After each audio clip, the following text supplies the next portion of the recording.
Hello and welcome, my name's Dave Searle, and in today's video I'm going to be talking about how you can better plan your backcountry skiing adventure. Whoop, whoop. So, let's dive in.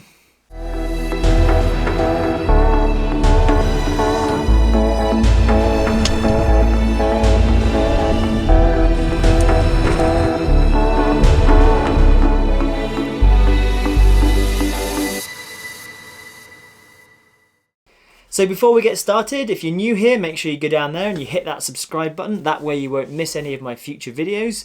Also, I'll leave a link down in the description so you can follow me on Instagram, and that way you can keep up with what I'm doing on a day-to-day basis. So at the end of this video, I'm going to be giving away a lifetime subscription to Fatmap Explore. So this will be an awesome prize for somebody. It's a really useful tool for planning your backcountry ski adventures. So stay tuned to the end so you can find out how to win that. So on to the video, and how can we categorize the information that we need to get for our backcountry ski adventure? The first is the weather. Is the weather appropriate to what we want to do? And if it's not, then maybe we have to change the objective somehow to fit in with what's going to be happening. The second is the snow conditions, and now this encompasses the avalanche conditions obviously, but it's also what we're going to be looking to ski as well. What are we going to be finding? Powder or spring snow? How can we get as much information as possible so we can better plan our adventure and give ourselves the best chance of having a safe and fun ski? The third is the terrain. So what's going on with the terrain? Do we need to bring any special equipment? Is there any hazards like terrain traps or cliffs or gorges that we need to ski through? How can we understand the terrain much better? So those are the three things that we need to do. So let's have a look at the first one, the weather.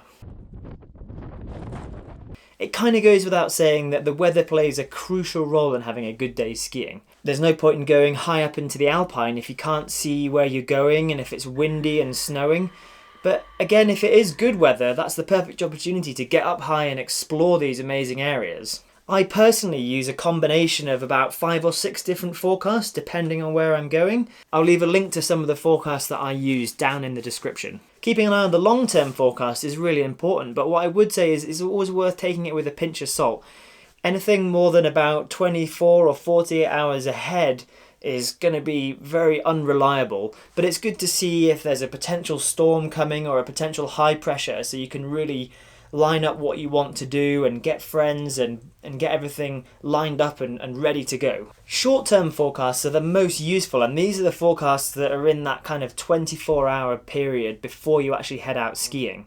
Now there's loads of different websites and tools out there, and some of them have even really good animations that will show you where the cloud cover or the precipitation is going to be on that given day. Spend some time figuring out what forecasts work the best for your area. Talk to locals and see what they recommend or see what they use.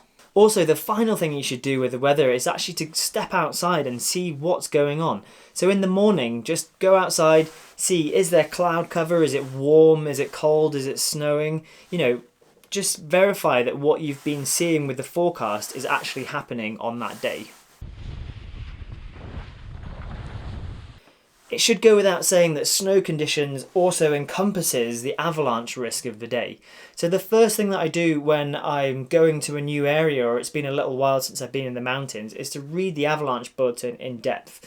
This should be fairly easy to find with a Google search or talk to somebody about where it is and how to find it. Understand everything that they're saying about what's going on with the snowpack, and that is the first step to understanding what's going on in the wider area. But it's not the only thing that we do to predict what we're going to find when we get out into the mountains. Obviously, being able to make your own assessment about the snowpack is super important. Going out and digging snow profiles and doing column tests is a great way to gather more information, but you need to understand their limitations, and also you need to get somebody to teach you how to do that. The other thing you can do is go outside and use a pair of binoculars or a spotting scope and see if you can see what's going on. Is there avalanches on certain aspects? Can you see tracks? Are they looking like powdery turns, or are people zigzagging around because they've been skiing some breakable crust? Get out there and look and see what's going on. And if you can't see the mountains from where you are, maybe ask somebody who you know lives up there to send you a picture. Just try and get as much information as you can and get visuals on what you want to be skiing. It's also really important to read trip reports or follow people that are operating in the area that you want to go to. This will give you a good idea of what's going on and whether they're having a good time out there or whether things aren't so good. You can get a lot of information from seeing what other people are up to. If you haven't been to an area and there's no information, maybe there's other things that you could do. Maybe there's pilots that fly over the region and they might have some pictures for you. Or maybe there's webcams that you can look at to see what's going on with the surface of the snow. There's all different ways that you can gain different types of information, and it's all about getting a big, broad view of what's going on with as much different types of information as possible. So once you have an idea of what's actually going on with the snow conditions, it's time to actually equate that to the terrain. And a great tool for this is Fatmap. It comes in an app version like this, so you can see what's going on when you're out in the field. And it also comes online as well. So if you're just looking at things on your laptop at home or on your iPad, it's a really good tool for equating what you know about what's going on with the snow to the terrain itself. And there's different ways that we do that. So let's have a look at Fatmap itself, and I'll show you some of the tools that I use to understand what's going on. So this is Fatmap here, and we've got a bunch of different ski tours that are these blue lines all marked over the map. So for now, we're just going to turn all those activities off. We're just going to turn on ski touring and freeride skiing, and I'm going to show two activities. So there we go. And we're here in Argentière, and what we have is a 3D version of the map. So we're going to open the tools up here. We're going to change the view here. And what we do have is down here is some different layers. So we've got gradient, and now this shows the actual steepness of the slope. So if you know that you're trying to avoid any really steep slopes, you can use this tool to see what's actually going on. So the green is less steep and the yellow is more than 30 degrees. You've got a scale at the top up here. And the other thing that I like to use is the aspect tool. So this shows me whether something is north, west, east or south facing, but by the colour of the slope. So it's a really useful thing for predicting where you might find cold snow, for example. So get rid of that sidebar. We're going to turn this around a little bit. So you can see here we've got mostly south facing slopes here with a few slopes of east facing over there.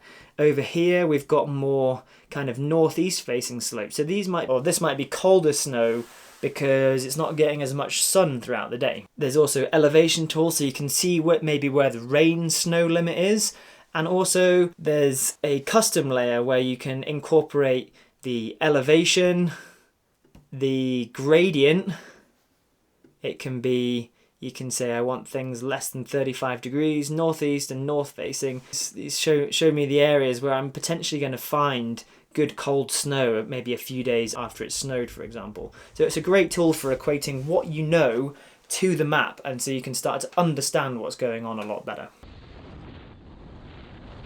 So this brings me on to the final category, which is the terrain. How do we understand what's going on with various hazards such as terrain traps, tight trees, areas where we might have to abseil, those types of things. So obviously Fatmap is a great tool for this as well. You can see what's going on with the terrain in a 3D way. But the other thing is worth reading guidebooks and looking at paper maps as well. But the most important thing I would say is to talk to other people. If you don't know the terrain that well, you need to have first-hand information from people that have already done it. So find people that have done it and ask them what they took or what they found when they were out skiing.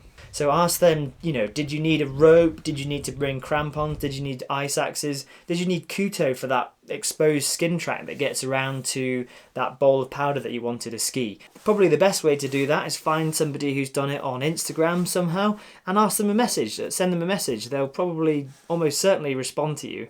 So finding out information is a skill that we all need to learn, and it's either by talking to people, messaging people, or reading trip reports.